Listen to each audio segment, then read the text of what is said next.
우리는 한 치 앞도 내다볼 수 없는 그러한 인생을 살아가고 있습니다. 앞으로 일어날 일들을 우리가 미리 알고 예측해서 모든 상황에 대해서 적절하게 대처하면 참 좋겠습니다만, 안타깝게도 우리는 불과 1분 뒤에 벌어질 일도 정확하게 알지 못합니다. 그런데 인생의 고난과 아픔이 늘 예기치 못하는 순간에 우리에게 다가오곤 한다는 것입니다. 작년 이맘때를 한번 생각해 보면 2019년 가을을 한번 생각해 보면 좋겠습니다. 2019년 가을에 그 당시에 11월 지났을 때만 해도 우리는 그 누구도 2020년에 코로나 때문에 우리의 모든 일상이 영향을 받을 거라고는 생각지 못했던 것 같습니다. 그런데 코로나뿐만이 아닙니다. 인생의 여러 어려움들, 질병, 고통도 생각하지 못한 순간에 찾아오거나 발견될 때가 참 많습니다. 이 모든 어려움들을 미리 발견하고 찾아내서 대비하면 참 좋으련만 그것이 쉽지 않습니다. 인생의 고난이 찾아왔을 때에 우리의 마음은 어땠습니까? 고난으로 인해서 절망했습니까? 아니면 고난을 한번 이겨보려고 이를 악물어 보셨습니까? 고난으로 인해서 눈물을 흘려보신 적 있으십니까? 아니면 고난으로 인해서 삶의 의미도 찾으셨습니까? 고난 때문에 하나님을 찾으셨습니까? 아니면 고난 때문에 하나님과 멀어지기도 하셨습니까? 하나님은 분명 우리의 모든 생사화복을 주관하신다고 하셨습니다. 그런데 여러분, 혹시 이런 생각을 해보신 적 있으십니까?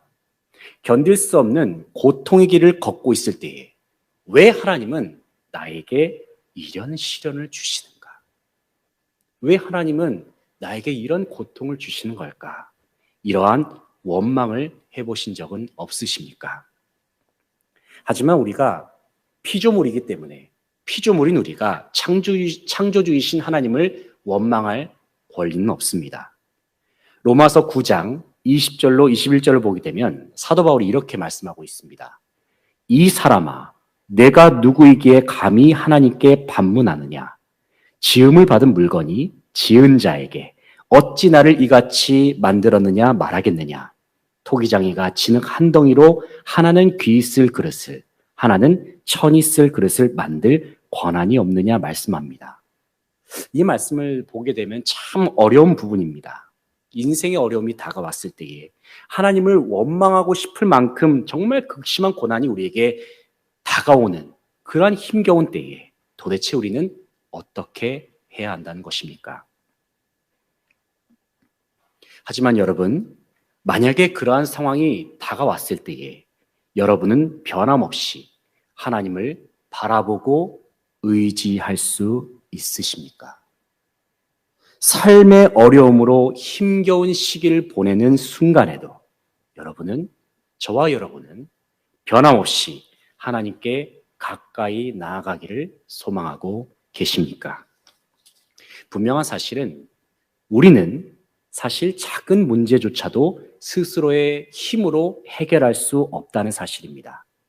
아무리 쉬워 보이는 듯한 그러한 문제들도 내가 가진 능력으로 풀지 못하는 것들이 우리의 삶 속에 얼마나 많은지 모릅니다. 오늘 본 말씀을 기록한 다윗의 삶을 한번 생각해 보시기 바랍니다. 다윗이 어떤 사람입니까? 다윗은 블레셋의 장수인 골리앗을 어린 시절에 물맷돌로 쓰러뜨렸던 사람입니다. 게다가 그는 이스라엘의 왕으로 등극했던 사람입니다. 그는 전쟁에 능한 왕이었습니다. 한 나라에서 절대 권력을 가지고 있었던 그 누구도 넘볼 수 없는 사람이 바로 다윗이었습니다. 하지만 그러한 다윗도 삶의 문제 앞에서는 겸손하게 하나님 앞에 도움을 요청했다는 사실입니다. 특별히 오늘 본 말씀 1절부터 3절을 보게 되면은 다윗이 극심한 고통에 처해 있었다는 것을 알 수가 있습니다. 다윗은 자신이 하나님께 범죄함으로 말미암아서 영혼의 아픔뿐만이 아니라 육신의 고통까지도 느끼는 상황임을 발견할 수가 있습니다. 그는 하나님께 호소하고 있습니다. 하나님, 나의 죄로 말미암아 나를 징계하지 말아 주십시오. 하나님, 제가 너무 고통스러워서 수척합니다. 저의 뼈가 말라버렸습니다. 저의 영혼이 너무 떨립니다. 그리고 다윗은 고통 가운데 이렇게 기도하는 것입니다. 4절 말씀을 보면은 다윗이 이렇게 말씀합니다.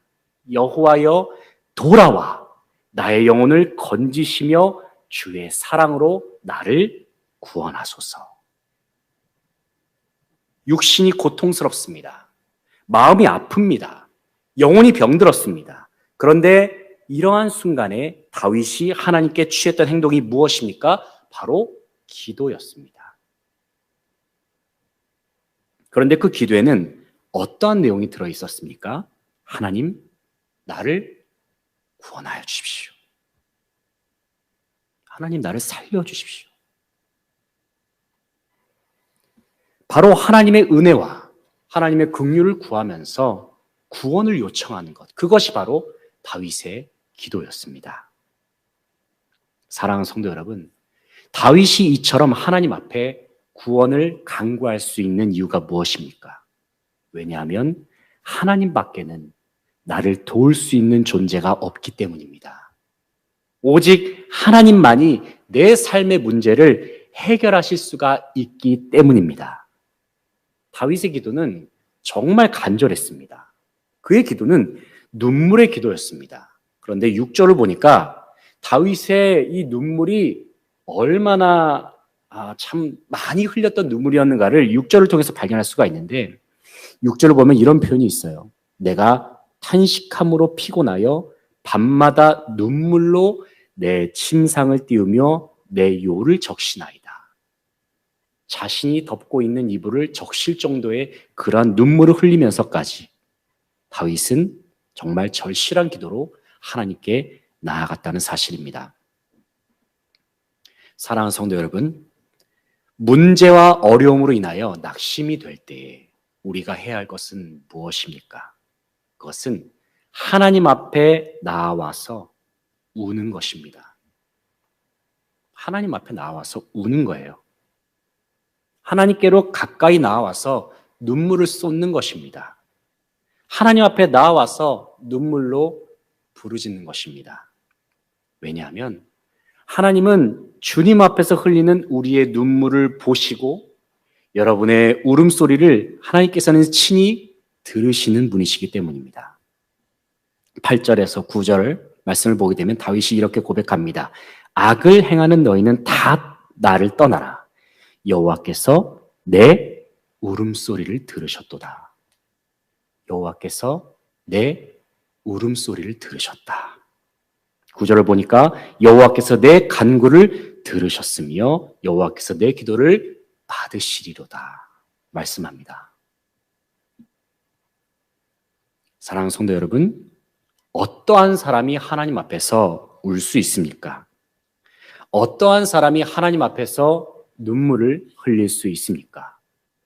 삶의 어려움과 고통으로 인해서 벼랑 끝까지 내몰렸을 때, 그동안 믿어왔던 내 힘과 능력이 아무 소용이 없었구나라는 사실을 깨달았을 때에, 다시 일어서고 싶어도 일어날 힘조차 없는 그 순간에 우리는 그때서야 하나님 앞에서 애통하며 주님 앞에 나아가게 되는 것입니다. 우리는 아픔을 느끼면 눈물을 흘립니다. 마음이 슬퍼도 눈물을 흘립니다. 때로는 화나고 분한 마음이 있을 때 눈물을 흘립니다. 하지만 하나님 앞에서 흘리는 눈물은 우리에게 있어서 축복인 것입니다. 왜냐하면 그 눈물로 인하여 하나님은 우리의 기도를 들으시기 때문입니다. 그 눈물 때문에 우리의 삶의 문제가 해결될 것이기 때문입니다. 그리고 그 눈물로 인하여 우리는 살아계신 하나님을 만날 것이기 때문입니다.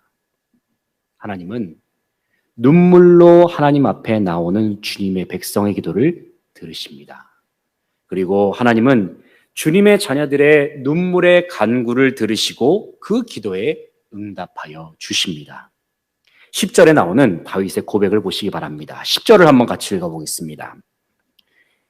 다윗이 이렇게 고백합니다. 시작. 내 모든 원수들이 부끄러움을 당하고 심히 떨며 갑자기 부끄러워 물러가리로다. 아멘. 하나님께서 역사하신 거예요. 다윗의 상황 속에. 원수들이 물러가는 일들, 삶의 문제가 해결되는 일들이 다윗의 삶 속에 펼쳐졌음을 우리는 확인할 수가 있습니다.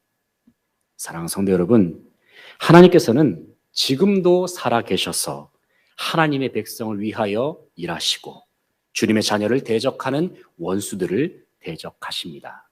그러므로 사랑하는 성도 여러분, 환경으로 인하여 낙심되는 순간에도 주님을 바라보고 의지하시기 바랍니다.